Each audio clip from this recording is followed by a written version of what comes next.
Welcome to episode 3 out of 6 in this short series entitled The Accidental Project Manager.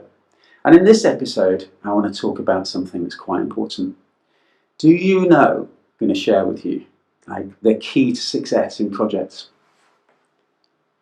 It's people. It's people, right? It's people.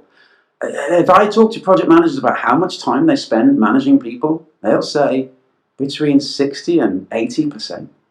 And yet so much of project management is around controls. But there's so many people involved in a project.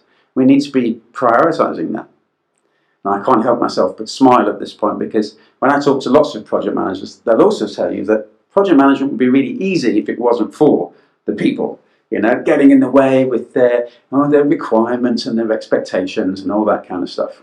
But I am here to tell you, you can make mistakes in projects, and in fact, there's an inevitability about mistakes. You can miss things off, you can find yourself in a right pickle, and when you do, no amount of documentation is going to get you out of that easily. But if you've got people on board with you, if you've got your stakeholders on board, if you've gained and you're maintaining a guiding coalition of stakeholders, then that will help to get you out of it, because people will give you support and they'll give you time. There's two things I want to share with you here, and probably the first one, which is the most important fact, is to recognize that wherever there's more than one person involved, there's always going to be conflict, right? And it can be as simple as, I want something from this project and you want something from that project, and it happens to be the same thing and we're competing over it. Or it might be that I'm carrying along all of this bias and baggage along the way. I've worked with lots of contractors in the construction industry and construction projects, and unfortunately I've got a bit of bias, because I think that quite a lot of contractors are, they don't really like me, they don't trust me, and I don't really trust them, because there's a whole thing about estimating and how much contingency and are they being transparent. Now that's my bias, right?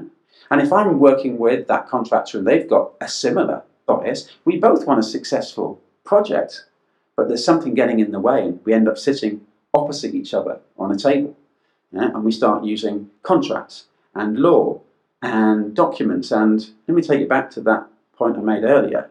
Those things are not going to resolve the conflict. If we can figure out a way of breaking down that conflict, then we're going to be in a much better position to work together, to collaborate. Now, conflict management it's a big old topic. It's like a tree, You can see the leaves and the branches and everything else above ground, but below ground, there's a lot of roots there. And that's where conflict can often lie, is below the ground. And I would say to you that there's only one way to get conflict resolved, and that is for both parties to have a view that is shared. So we both want this project to be successful, and both parties are going to want to be heard. So if I give them an opportunity to share their grievances, and I often start out and say, look, I'm going to be honest with you, we're working together, I want to share with you that I've got some bias. I'm going to bring this line. I just want you to understand that that's where I'm coming from, and that I'm going to work really hard not to be affected by that bias. And have you got any conflict that you want to share with me? So really kind of role modeling and trying to get that open dialogue going, where as problems occur, we can deal with it. And this is a really lovely idea.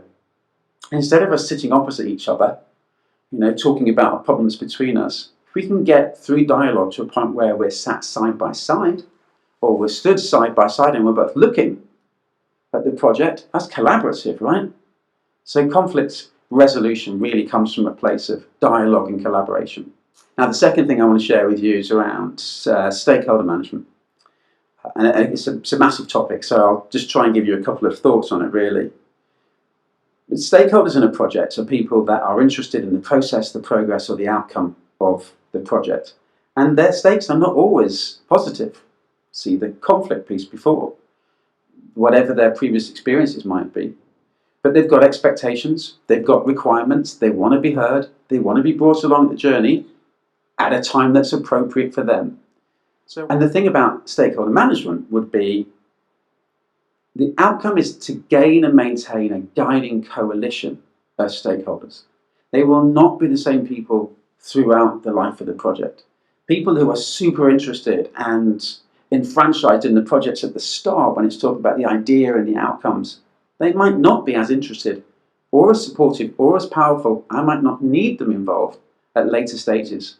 And so that process is constantly looking to identify who are these stakeholders, who are the ones that are emerging, which ones can I kind of put on the back burner and just keep them informed, but just check in on them. And constantly looking, who are they? And then the analysis, the qualitative, quantitative part of it. Why are you a stakeholder? What is it that you want? What can I give to you? And then the planning is, how do I give you what you want? Is it through me? Is it through someone else?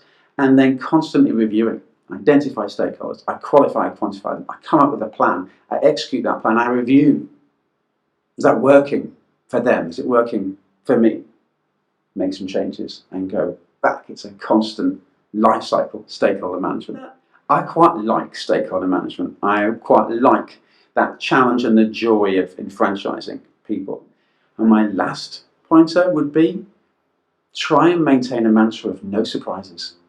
If you can avoid surprising your stakeholders by giving them the right information at the right time, they're much more likely to be supportive.